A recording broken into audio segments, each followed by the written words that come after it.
तो दोस्तों इस वीडियो में इलेक्ट्रीशियंस जो सेकेंड ईयर एग्ज़ाम है उसका डीसी जनरेटर पार्ट से जो क्वेश्चन पूछे जाते हैं वह हम इससे डिस्कस करेंगे।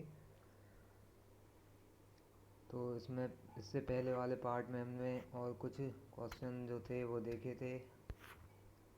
इसमें अभी क्वेश्चन नंबर 4 है, वह है डीसी जनरेटर में उत्पन्न ईएमएफ की गणना करने के लिए किस सूत्र का उपयोग किया जाता है।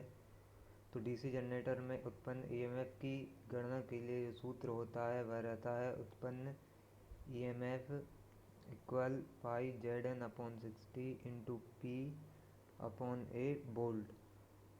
तो यह उसका सूत्र रहता है। पांचवा जो क्वेश्चन है, ईएमएफ की गणना करने का सूत्र क्या है। ईएमएफ की गणना करने का सूत्र क्या है। तो डीसी जनरेटर में जो ईएमएफ की गणना करने का सूत्र रहता है वह E V equal B plus I A R A volt. तो आपके एग्ज़ाम सेकेंड ईयर का टाइम टेबल आ चुका है, इसलिए इस वीडियो को ध्यान से देखें। डीसी जनरेटर में एक्स के रूप में चिन्हित भाग का नाम क्या है। डीसी जनरेटर में एक्स के रूप में चिन्हित भाग का नाम क्या है। ध्रुव की नोक, ध्रुव कुंडली, पोल कोर या पोल शू। डीसी जनरेटर में एक्स के रूप में चिन्हित भाग का नाम क्या है। तो इसका आंसर है पोल शू। आपको ऐसे जो क्वेश्चन है वो दिए रहेंगे जिसमें आपको देख कर के उसमें से बताना है कि इसके पार्ट्स क्या हैं। जैसे कोई भी उन्होंने एक चित्र दे दिया, उसमें आपको पार्ट्स के नाम दर्शाने रहेंगे। और यह जो पेपर है आपका ITI TO का जो एग्ज़ाम आने वाला है उसके लिए भी IMP है। तो इस वीडियो को अंत तक देखें। डीसी जनरेटर का नाम क्या है। डीसी जनरेटर का नाम क्या है। चित्र जो दिया है उसमें पहला ऑप्शन है शंट जनरेटर, श्रेणी जनरेटर, यौगिक जनरेटर या अलग से उत्तेजित जनरेटर। डीसी जनरेटर का नाम क्या है। शंट जनरेटर, श्रेणी जनरेटर, यौगिक जनरेटर या अलग से उत्तेजित जनरेटर। तो इसका आंसर है श्रेणी जनरेटर। तो डीसी जनरेटर के टाइप्स पूछे जाएंगे, वह आप चित्र दिया रहेगा उसमें आपको देखकर बताना रहेगा कि किस टाइप का जनरेटर है। तो जनरेटर द्वारा किस ऊर्जा को विद्युत ऊर्जा में परिवर्तित किया जाता है। जनरेटर द्वारा किस ऊर्जा को विद्युत ऊर्जा में परिवर्तित किया जाता है। ऊष्मा, गतिशील, रासायनिक या यांत्रिक। ऊष्मा, गतिशील, रासायनिक या यांत्रिक। तो जो जनरेटर रहता है वह अपनी यांत्रिक ऊर्जा को विद्युत ऊर्जा में परिवर्तित करता है। जनरेटर का कार्य क्या रहता है, यांत्रिक ऊर्जा को विद्युत ऊर्जा में परिवर्तित करना। Question number 9, DC generator field का नाम क्या है। डीसी जनरेटर फील्ड का नाम क्या है। लघु शंट यौगिक generator, long shunt compound generator, विभेदक यौगिक जनरेटर या संचय यौगिक जनरेटर। इसमें डीसी जनरेटर फील्ड का नाम आपको दर्शाना है। फिर क्वेश्चन नंबर 10, जो 100 नंबर का पेपर रहेगा उसमें से आपका 25 नंबर का जो आपका वर्कशॉप कैलकुलेशन और पूछा जाएगा, और इसके अलावा 75 नंबर का रहेगा जो आपका थ्योरी बेस्ड रहेगा। तो इसमें 10वां क्वेश्चन है वह है डीसी जनरेटर का सिद्धांत क्या है। डीसी जनरेटर का सिद्धांत क्या है। कॉर्क स्क्रू नियम, फ्लेमिंग के बाएं हाथ का नियम या फ्लेमिंग के दाहिने हाथ का नियम या फैराडे का विद्युत चुंबकीय प्रेरण का नियम। तो आपका डीसी जनरेटर का सिद्धांत किस नियम पर कार्य करता है। तो डीसी जनरेटर का सिद्धांत जो रहता है वह फैराडे के विद्युत चुंबकीय प्रेरण के सिद्धांत पर कार्य करता है। ये एक IMP क्वेश्चन है कि डीसी जनरेटर किस सिद्धांत पर कार्य करता है। तो यह आपका विद्युत चुंबकीय जो प्रेरण रहता है उस सिद्धांत पर कार्य करता है।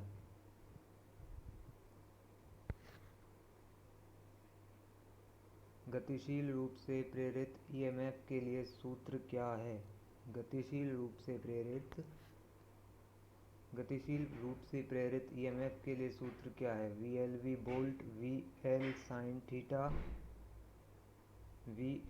sin थीटा वोल्ट या VLV cos theta volt.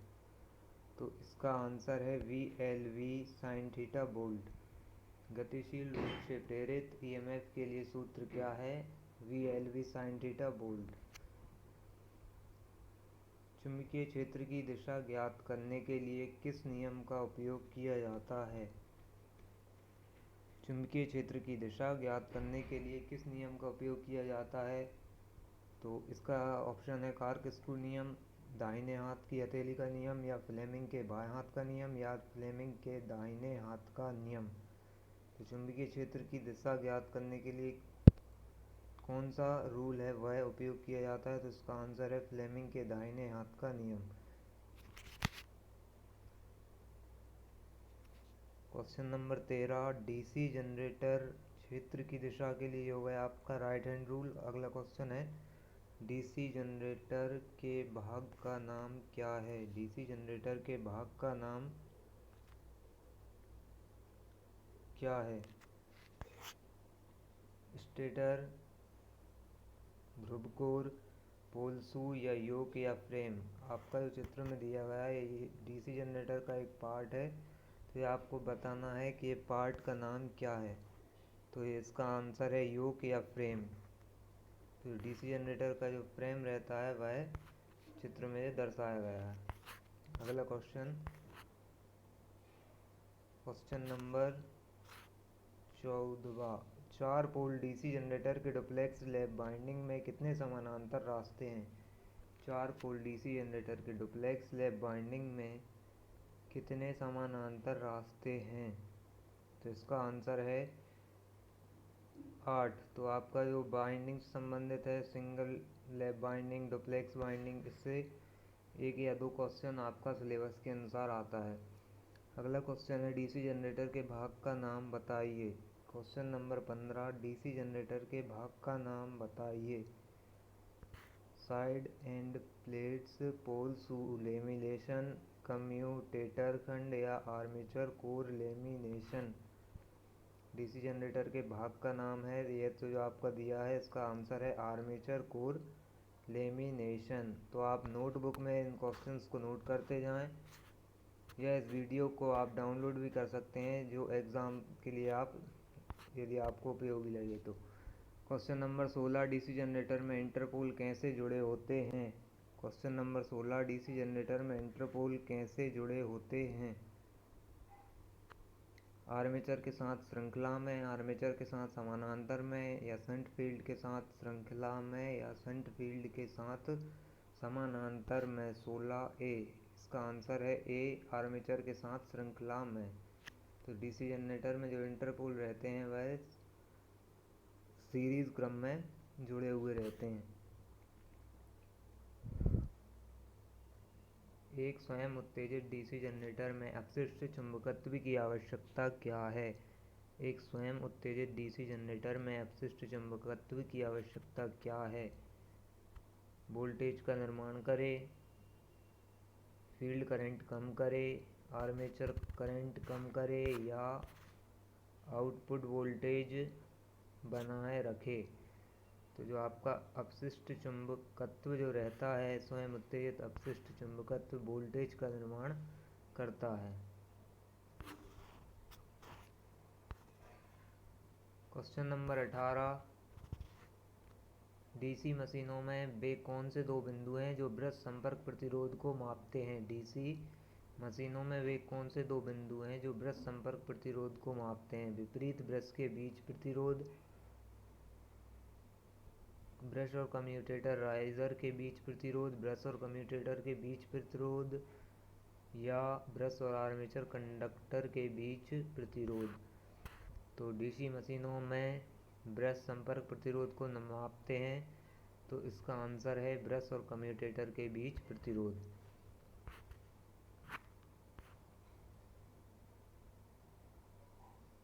Question number 19, किस वोल्टेज ड्रॉप को x के रूप में चिह्नित किया गया है? किस वोल्टेज ड्रॉप को x के रूप में चिह्नित किया गया है? पूर्ण load voltage path, armature voltage path या आर्मेचर रिएक्शन ड्रॉप या शंट फील्ड वोल्टेज ड्रॉप? पूर्ण लोड वोल्टेज पाथ या armature voltage path, armature reaction drop या शंट फील्ड वोल्टेज ड्रॉप? तो इसका आंसर है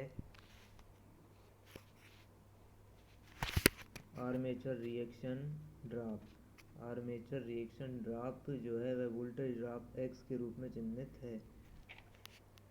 जो आपको ग्राफ में दिया गया है इसमें से एक्स को दर्शाना है, तो इसका आंसर है armature reaction drop. Question number 20, compounder generator का नाम क्या है यदि शंट फील्ड आर्मेचर के साथ समानांतर में जुड़ा हुआ है? यदि शंट फील्ड आर्मेचर के साथ समानांतर में जुड़ा है तो यह है लघु शंट यौगिक। इसका आंसर है लघु शंट यौगिक। ये आपके 20 क्वेश्चन थे जो सेकेंड ईयर एग्ज़ाम आईटीआई के लिए आईएमपी थे। अगली वीडियो में हम इससे संबंधित और भी प्रश्न डिस्कस करेंगे। यदि वीडियो पसंद हो तो इसे लाइक, शेयर और चैनल को सब्सक्राइब करें, जिससे यह जो जानकारी है वह अधिक से अधिक छात्रों तक पहुंच सके। धन्यवाद दोस्तों।